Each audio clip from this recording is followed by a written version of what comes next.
we're taking the kids on a surprise field trip today, and they don't know where we're going or what we're doing, but we woke up early and it's going to be a fun day, so we're going to take you along. Are you guys excited?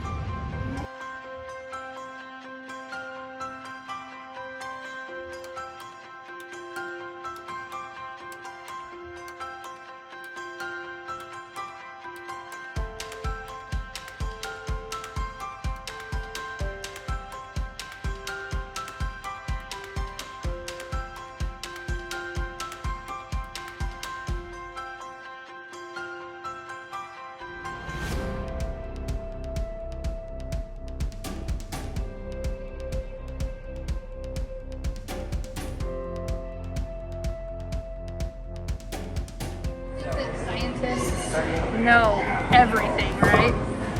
Read this right here.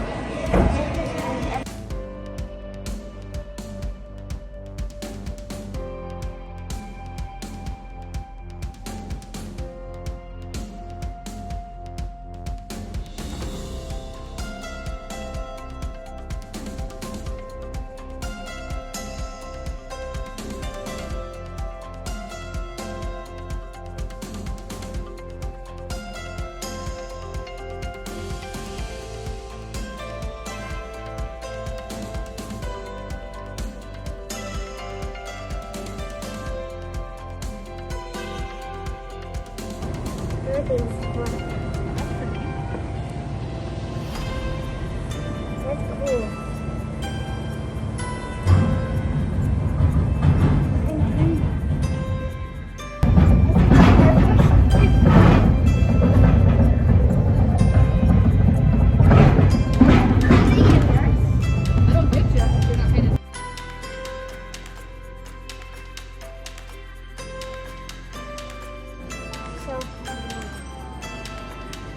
What is it?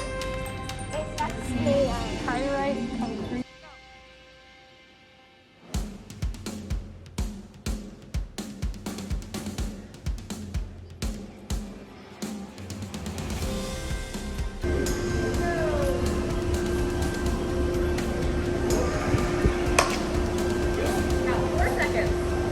Not bad, girl. 2, 1. Wow. 1.29.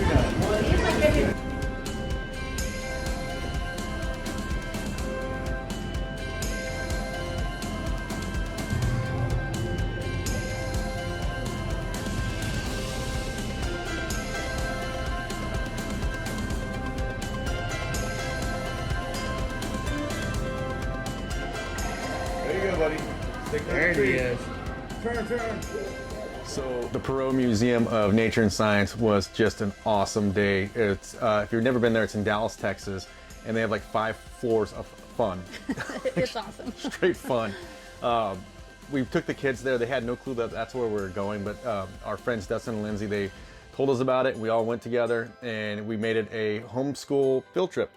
And I think the kids had a great time. I know I had a great time. I know at one point I was playing some like BattleBot thing with Brantley. I look up maybe 20 minutes later and like there's a whole nother set of kids and I'm like, I didn't even realize it, but it's fun. And we do these homeschool like field trips from time to time. A lot of times we're doing national parks or monuments or Lewis and Clark up in Washington, Tillamook Cheese Factory in Oregon. The aquariums, been to a couple aquariums. Yes, we have a video on that. We try to get our kids out as much as possible to actually see things when we're in certain areas because, you know, we're blessed to live this lifestyle where we're on the road. If you're new to the channel, we're a full-time RV family, traveling North America. We've been on the road since January of 2020, and we've been homeschooling our kids. Now, when we first started homeschooling our kids, it wasn't the easiest thing ever. Even before we hit the road, we got a lot of judgment. On the road, we got a lot of judgment, especially from other RVers. And then the whole world went crazy and everybody was homeschooling their kids, but we were just a step ahead of everybody, right? Yes, absolutely. And so we've been, we get this question asked a lot from us, from our viewers, from people writing in, from friends, from family, is like, what is homeschooling like when you're living in a travel trailer? And really, some people call it homeschool, we call it road school, whatever you want to call it, it's still the same thing. There are days where it can be rough. We're on our, what, 3rd program now? 3rd program, yes, in the last 2.5 years. Which Jody runs most of the homeschooling with the kids, 80% online, Yeah, it's about 80% online, and then the other 20% we supplement through like book activity work, writing, things like that. Field trips, and it's not something that it's something that we had a lot of fear about when we hit the road, and that's probably one of the big thing. That was our big rock that we had to figure out before we hit the road was how we can do homeschooling. Yeah. And kids do not. A lot of kids, they don't tend to listen to their parents like they would a teacher, Yes. right? Yeah, that was my big fear is, I know that kids don't necessarily respond to their parents the same way that they would like a public school teacher. And, I didn't want to screw up my kids' my kids' education. So I think that's a fear for a lot of parents, It is a fear, and I think that, well, number one, I think after last year, I think a lot of parents are going to be appreciating their teachers more this year. Hopefully they're bringing them school supplies and coffee, whatever else they need. But at the same time, homeschooling is not for everybody, right? That is correct. And it's a big challenge that we took on when we decided we want to go live on the road full-time as a full-time RV living family. We knew that this was going to be a challenge. It does limit us having our kids in school from, being 6 able... hours a day. Yeah, and what we can do and stuff. But with this new program that we're actually working in, there's times where the kids can actually knock it out, on their tablets as we're driving from place to place, or, but there's other times where, we're in the trailer getting them through their school day. Yeah. And so, But that's the beauty of homeschool is, when your kid's kind of having an off day, you can tailor your day around that, and still get them through it. And that's one of the things I absolutely have fallen in love with is just being able to make changes as needed.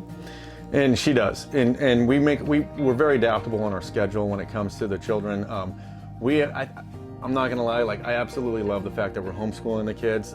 Their program that they're in right now, it's working for them during these times. And let me rephrase that. It's working for them during these grades. And I think that, they're doing engineering, they're doing all kinds of cool STEM type stuff. And we're able to kind of tailor our travels a little bit around that. Or when we're in certain areas, we can find things exciting for them to go do. Like we're currently north of Houston, and so we're probably going to go do the Space Center hopefully in the next week or two.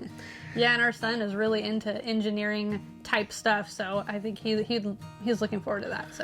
So before we hit the road, another big thing that would get asked about is, what about your children's social interaction? And that was probably my fear, because we didn't know where we were going to be. We planned on doing some rallies and stuff like that, and hopefully meeting other families. And we found that to be a lot harder on the road than we expected, especially last year, because we were always on the opposite side of where most of the families were. But I'll tell you, the last couple of weeks, there's been like 6 other families around us. Our kids are not lacking social interaction at all. They've been skinning up knees. They've been just playing outside. They knock out their homeschool. They go outside and play with their friends. It's been such a cool thing to see. It almost reminds me of like how we grew up in the 90s, like skinning knees, and obviously they're not pushing the limits like I was, but they're out there playing, and they're just getting their exercise in. They're playing games with their friends, outside, off of electronics. But there are times when we're on the road where they meet other kids on the road, and they connect through various apps and through games and stuff like that, and so they definitely have social interaction. They definitely talk to friends regularly, and so they're not lacking in that department. I think that they actually have more social interaction now than they did before. Yeah, for me, I think it's amazing because our kids have connected with so many kids throughout our travels. I mean, they literally have friends all across this country, and we pull into Arizona and we have friends there. We can pull into South Dakota and we know people there. And I think it's just great, that we've already come across other families multiple times that the kids have been able to play with. So, and they get excited and they appreciate their time with them. And on top of that, they've kept their friends from before we left home. They kept their friends from the neighborhood that we left, and so Bristol talks to her best friend all the time. And so I think that that's awesome, because I think it's teaching them to appreciate relationships. Absolutely. And so there's no, in that department, that was a fear before we hit the road. It's not a fear anymore. Just like homeschooling, it's not a fear anymore. During these grades. Now, when they hit high school, that's going to be a whole different subject, but it's awesome, right? And so we just wanted to stop and talk about it and just do a quick video on like what our homeschooling experience has been like. We often get asked to, like, if we route plan around homeschooling. Not really. We route plan around where we need to go and what we want to go do. and then we figure out that we fill in the homeschooling on the back end. Yeah, I mean, it's really cool. Right now we're kind of north of Houston, and we've already kind of dug into the community to see what there is for kids. And there's, you know, all over the country there's homeschool opportunities inside of museums, inside of aquariums. Yeah, zoos. You just gotta look them up. But there's so much out there for homeschool families, and it's cool to be able to utilize them as we travel. Absolutely. And if you homeschool or you're looking at homeschooling, leave a comment down below. Let us know what program you're using. Let us know how it's working for you, because we're always open to new suggestions, new ideas. If you have a program that you know of that can like help people get into museums or schools or whatever else, like let us know down in the comments. If you got any value out of this video, hit the thumbs up, and we're gonna be taking you south to where we're at now next video, so make sure to hit the subscribe button, and we'll see you down the road. Look at that, guys. What is that a picture of? Arches nest in a pond. Arches. Have we seen arches before? Yeah. Yep. Yes. Isn't that awesome? Yeah, it's cool when we're like traveling and doing homeschool, because like there's things that it's gonna teach you in school, and you're already gonna know a lot because you've been there. Like I learned about Lewis and Clark. Like we went to Lewis and Clark, and then the next day I learned about Lewis and Clark. Is that awesome? Yeah. Doesn't it make you excited to learn more about it because you've been there, huh? That's pretty cool.